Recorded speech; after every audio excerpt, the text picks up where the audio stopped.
Faerie Protective Services. Chapter 3. We cruised along the highway until the lopsided skyline of downtown El Paso, Texas established itself over the horizon. I saw Tati tense up as the skyscrapers came into view, which was about what I'd expected to happen. If she'd been in the area for any length of time, she'd have a good idea of just what approaching those buildings meant. I think now's as good a time as any to talk about the rest of the detail that I mentioned, I said. You're taking me to your Earl King, replied Tati, her voice cold. You're half right, I said. I'm taking myself to see the Earl King. You can come with or wait in the Jeep.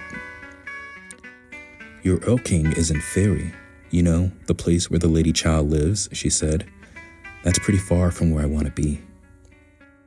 I shrugged beside Tati absent-mindedly. Something about the traffic around me was putting me on edge, so I glanced into my rearview mirror to see if anyone was acting strange around us. There was enough construction along the highway to close off several exits, and I saw more than a few cars start to merge into exit lanes before abruptly swerving back into their original spaces once they realized that they'd have to take a detour. I didn't know how far along the nearest exit would be, which could be a problem if things became stressful on the road. I also knew that paranoia was the constant companion of anyone who'd been as many Faerie and firefights as myself. Just because your gut was freaking out didn't mean it was right. Again. I turned my attention back to Tati.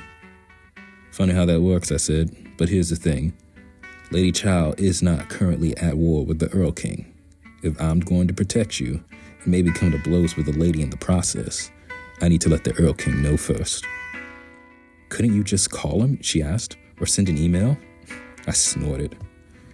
Just because we have guns doesn't mean that we're that modern on the other side, I said.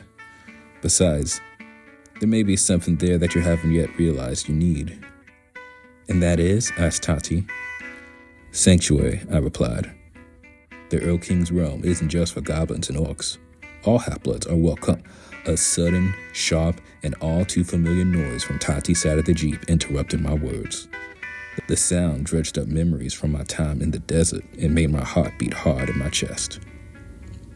Going on instinct, I stomped on the gas and started weaving between the crush of vehicles filling the highway. I swerved from one lane to another, trying to be erratic and hard to pin down.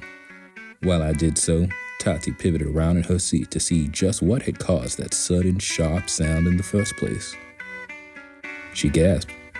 What the fuck is that?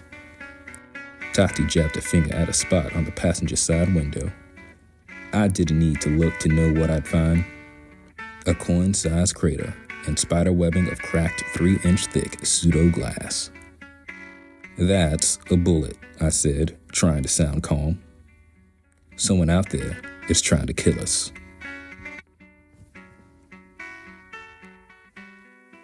Hey guys, this has been Faerie Protective Services Chapter 3.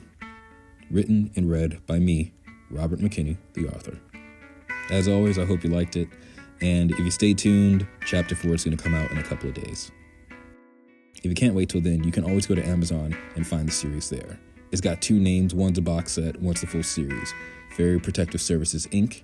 is the full series, 20 books long, or if you want to get it all done quick, you can buy the box set, which is under the title, Full Auto Faerie. Until next time, you guys stay safe out there.